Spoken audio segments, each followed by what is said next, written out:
Welcome to my channel sequence study. आज जो करा रही हूँ मैं आपको क्लासरूम असाइनमेंट 3 और ये जो है इसकी एक्सप्लेनेशन का लिंक मैं आपको भेज दूँगी। मैं पहले भी 2 बार एक्सप्लेन कर चुकी हूँ पुरानी 2 बीबीसी में।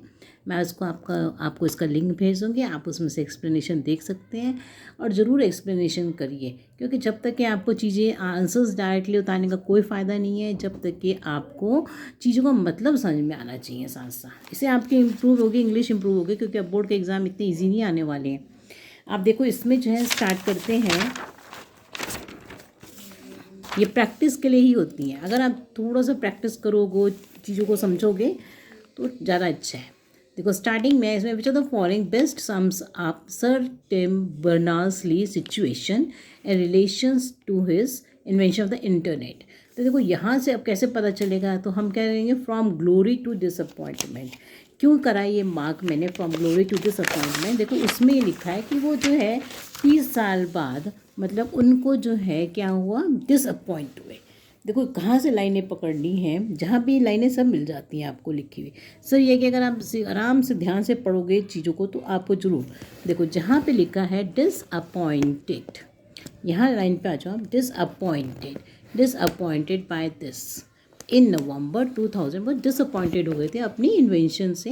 तो इसलिए मैंने लिखा है फ्रॉम, 2 जगह ये बात है कि वो एक तो जगह लिखा है कि वो अनहैप्पी थे। स्टार्टिंग में पैराग्राफ पे जाओगे तो आपको लिखा है अनहैप्पी विद हाउ, कि वो कैसे दुखी थे। तो दूसरे बार नीचे लिखा है डिसअपॉइंटेड थे अपनी इन्वेंशन से। तो फ्रॉम ग्लोरी टू डिसअपॉइंटमेंट।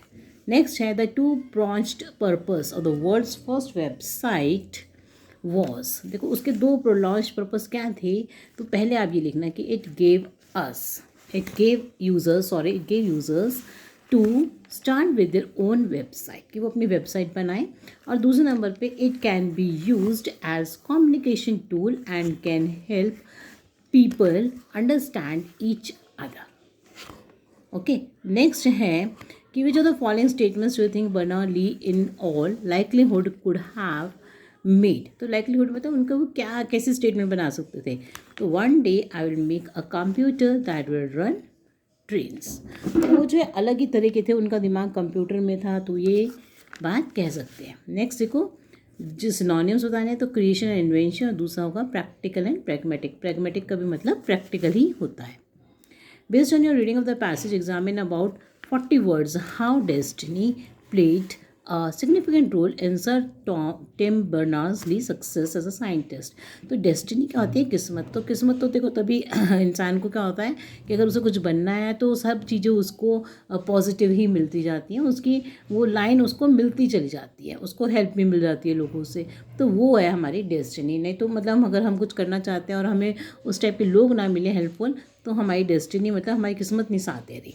तो इसलिए जो है इसमें इन्होंने लिखा है, तो उसके अकॉर्डिंग देखो आंसर क्या है। In his childhood he saw his parents. देखो पहला था उसने अपने पेरेंट्स को देखा, he saw his parents working.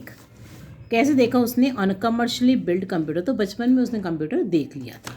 Secondly देखो ही टुक उसने क्या लिया? He took science after graduating from school से ग्रेजुएट होने के बाद उन्होंने साइंस ली, and it proved to be more than just a pragmatic choice। तो वो ज़्यादा प्रैक्टिकल उनको मिली choice, as it opened a world of knowledge, जिससे कि उनकी जो है as it opened a world of knowledge for him, and lastly he got chance to work. और लास्ट में उनको एक चांस मिला टू वर्क, ऊपर आ जाओ यहाँ पे, to work with Belgian system Robert Cailliau. तो उनको जो है केलियन, तो उनको जो है सब सपोर्ट करने के लिए सब चीज़ें मिली, कि उनको जो साइंटिस्ट था उनके साथ हेल्प मिली। चाइल्डहुड में देखा उन्होंने, ग्रेजुएट करने के बाद उन्होंने साइंस ठीक ली, जिससे कि मोर देन उनको क्या हुआ, जस्ट हुआ, मतलब उन्हें ये चॉइस है प्रैक्टिकल चॉइस उन्होंने ली, open a world of knowledge for him. तो उनकी नॉलेज और इंक्रीज हो गई और इन्वेंशन हुई। According to Berners-Lee website, the web was intended to, तो used as a communication tool and can help people understand each other। Next देखो, sir Berners-Lee hopes to decentralise the internet. तो decentralise करना चाहते थे internet को। कैसे करना चाहते थे इंटरनेट को? कैसे? बाय रीस्टोरिंग, दोबारा से रीस्टोर करना। किसको स्टोर करना का मतलब, स्टोर करना एक तरह हम कहते हैं, फिर रीस्टोरिंग है ना, दोबारा से रीस्टोर करना। बाय रीस्टोरिंग द कंट्रोल, किसका कंट्रोल, ऑफ द इंटरनेट का टू इट्स यूजर्स। तो डिसेंट्रलाइज कैसे करना, मतलब दोबारा से सिर्फ यूजर्स तक के ही उसका इंटरनेट मतलब हो जाए रीस्टोर। अब इसके बाद जो नेक्स्ट क्वेश्चन है, इसके ऑप्शन आएगी हमारी सी वाली। 9th वाला है, based on your study of the passage explain how the internet has become. तो देखो इसमें क्या है, जो इंटरनेट है वो जो है क्या बन चुका है, what driver of inequality and division. इनके ना मतलब समझते चलना चीज़ों के, क्योंकि एग्ज़ाम में अब ऐसे ही पैटर्न आने वाला है आपका, तो उसी टाइप से ये बनाया है इन्होंने। तो ड्राइवर ऑफ इनइक्वालिटी, जिससे क्या है, वो ऐसी टेक्नोलॉजी जिससे क्या होती है, इनइक्वालिटी क्रिएट हो और डिवीजन मतलब बंटवारा क्रिएट करे। तो ये बंटवारा किसके बीच में हुआ, टेक जॉइंट्स और दूसरे यूजर्स के बीच में। तो देखो कैसे लिखोगे आप, Sir Lee says internet has become a driver of inequality and division as it is controlled by a few tech giants.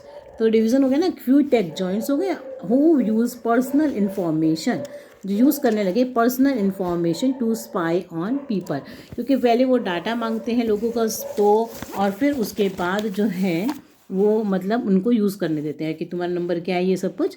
तो टू स्पाई ऑन पीपल, उनका पर्सनल डाटा उनके पास चला जाता है टेक जॉइंट्स के पास। तो ये इसलिए ये आंसर आएगा। नेक्स्ट है, what message does the passage give about the potential of just about any technology। potential of just का मतलब है कि इतनी potential है, इतनी क्षमता होना, इतनी possibilities होना किसकी, अब just की। just का मतलब हम किसी चीज़ के साथ गलत ना करें, है ना। तो देखो अब इस कैसे लिखोगे आप, Sir Lee developed world wide web so that internet can be use globally. उन्होंने तो यूज़ करा कि भाई सारे वर्ल्ड में यूज़ हो सके internet. But when he was disappointed, मगर वो निराश हो गए। कब, as so that it was use, but he was disappointed that it was use by tech giants. Tech giants मतलब बड़े बड़े टेक्नोलॉजी वाली जो कंपनी है उन्होंने यूज़ करना शुरू करा to infringe upon the privacy of users, के यूज़र्स की जो प्राइवेसी है उसके ऊपर अटैक करना शुरू किया। He came up with new project, तो उसने नया प्रोजेक्ट बनाया फिर ये गलती देख के, सॉलिड। अब सॉलिड ने क्या करा, सॉलिड जो क्या कर रहा था, to restore the control of internet to its users, जिससे कि दोबारा से कंट्रोल जो है इंटरनेट का यूज़र्स पे आ जाए।